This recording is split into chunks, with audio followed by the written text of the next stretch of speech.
যে খবরের দিকে নজর রাখবো, হকের জিএর দাবিতে আন্দোলন, আজ মহা মিছিলের ডাক সংগ্রামী যৌথ মঞ্চের শিয়ালদহ হাওড়া স্টেশন এবং হাজরা মোড়ে মিছিল, তারপর শহীদ মিনারে জনসভা। হাজরা থেকে আমাদের প্রতিনিধি অনুপম রয়েছে। অনুপম, মিছিল ইতিমধ্যেই শুরু হয়ে গেছে, ঠিক কি ছবি তুমি দেখতে পাচ্ছ, বিস্তারিত তুলে ধরো আমাদের সামনে।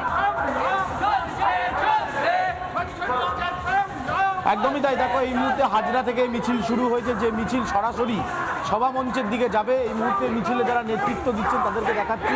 তুমি দেখতে পাচ্ছ যে যৌথ সংগ্রামী মঞ্চ, যারা দীর্ঘ কয়েক মাস ধরে লাগাতার শহীদ মিনারের নিচে আন্দোলন করে আসছে, তারা আজকে প্রতিবাদ মিছিল করছে এবং এখান থেকেই তারা প্রতিবাদ জানাচ্ছেন। সরাসরি তাদের কাছে যাব। একটা লম্বা সময় ধরে আপনারা আন্দোলন করছেন, আজকে প্রতিবাদ মিছিল করতে হচ্ছে। আমরা বলছি এরপর দেখুন, এই সরকার চায় না এই আন্দোলন শেষ হয়ে যাক। আমরা তো শুধুমাত্র নিজেদের দাবি নিয়ে বসে নেই, আমরা আগামী প্রজন্মের পশ্চিমবঙ্গে যে 6 লক্ষ শূন্য পদ রয়েছে, সেই শূন্য পদে যাতে শিক্ষিত ছেলেমেয়েরা চাকরি পায় শিক্ষান্তে, তার দাবি নিয়ে বসেছি। আমরা চাইছি যারা অনিয়মিত রয়েছে তাদের নিয়মিতকরণ হোক, কিন্তু এই সরকারে সদিচ্ছার অভাব। এই সরকার চায় পশ্চিমবঙ্গ দিনে দিনে সস্তার শ্রমিকের কারখানা তৈরি হয়ে যাক, পশ্চিমবঙ্গ আস্তে আস্তে মেধা বিক্রি হয়ে যাক, পশ্চিমবঙ্গের ছেলেমেয়েরা বাইরে কাজ করতে খাটতে যাক।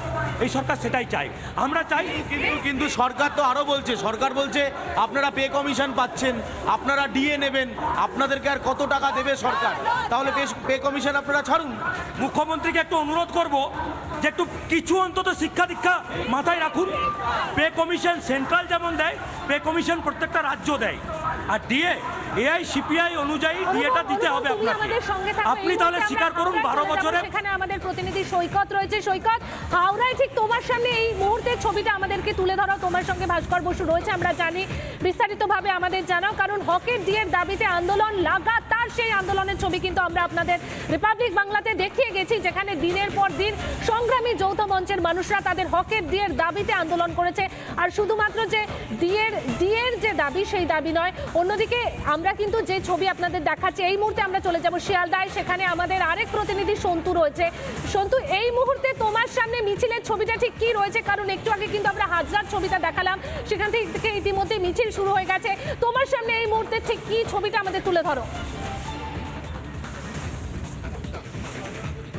দেখো, এই মুহূর্তে ছবি দেখানোর চেষ্টা করবো। ডিএ আন্দোলনকারী অর্থাৎ রাজ্য সরকারি কর্মী, যারা রাজ্য সরকারটা চালায়, তারা দীর্ঘদিন ধরে ডিএর জন্য তারা রাস্তায় বসে রয়েছেন, আন্দোলন করছেন, বিক্ষোভ করছেন। আজ যে মিছিল, সেই মিছিল দেখানোর চেষ্টা করবো। যেমন হাওড়া হাজরা থেকে মিছিল আসছে, সেরকমই মিছিল শিয়ালদা থেকে মিছিল কিছুক্ষণের মধ্যেই শুরু হবে এবং মিছিলের প্রস্তুতি আমার ভিডিও জার্নালিস্ট দেবব্রত বোস সেই ছবি দেখাচ্ছে। তুমি দেখতে পাচ্ছ যে মিছিল করার জন্য যে লাইন, সেই লাইন কিন্তু সুনির্দিষ্টভাবে তৈরি করে দেওয়া হয়েছে এবং যে স্লোগানিং, সেই স্লোগানিং এর যে মাইক, 3টে বড় বড় ম্যাটারন গাড়িতে মাইক স্লোগান দেওয়ার জন্য ইতিমধ্যেই কিন্তু। সন্তু, আবারও তোমার কাছে ফিরবো, তবে এই মুহূর্তে কিন্তু আমরা একটু চলে যাব হাওড়াতে, যেখানে আমাদের আরেক প্রতিনিধি সৈকত রয়েছে এবং সৈকতের সঙ্গে রয়েছে সংগ্রামী যৌথ মঞ্চের আহ্বায়ক ভাস্কর ঘোষ। সৈকত, তোমার সামনে ঠিক মিছিলের ছবিটা কি রয়েছে, তারা কি দাবি জানাচ্ছেন, আমাদের বিস্তারিত জানাও।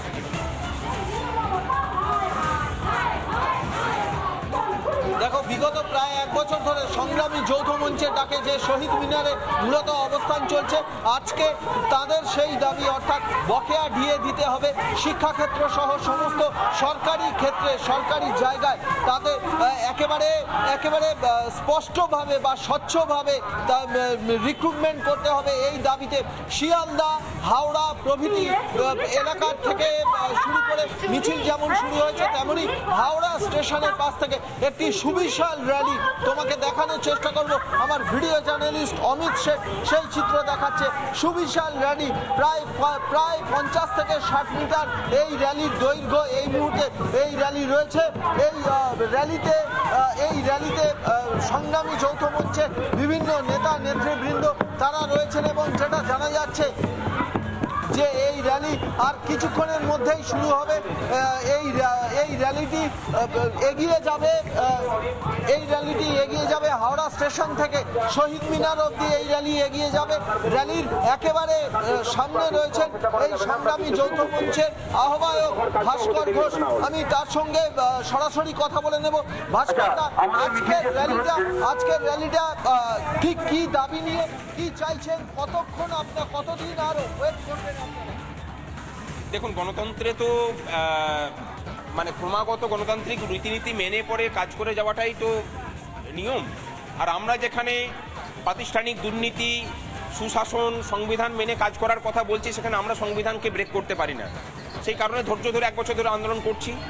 মানে গণতান্ত্রিক রীতিনীতিতে যত রকমের আন্দোলন হয় সমস্ত কিছুই আমরা করেছি, ধর্মঘট থেকে শুরু করে অনশন, মিটিং, মিছিল, অবস্থান, সমাবেশ, এভাবে করে যেতে হবে, কিছু করার নেই।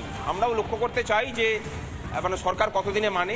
তবে একটা আশার কথা যে সরকারের পায়ের তলার মাটি সরছে, এবং সরছে বলেই ওনার একান্ত কাছের যারা, তাদেরকেও বরখাস্ত করার জন্য কেন্দ্রীয় আইন দিয়ে বরখাস্ত করার কথা বলছেন। ওই যে 56 যে ধারার কথা বলেছেন, সেটা রাজ্য সরকারের কোনো ডিপার্টমেন্টের কোনো কর্মচারীর উপর লাগু করার ক্ষমতা ওনার নেই, একমাত্র আইএস আইপিএসদের ছাড়া।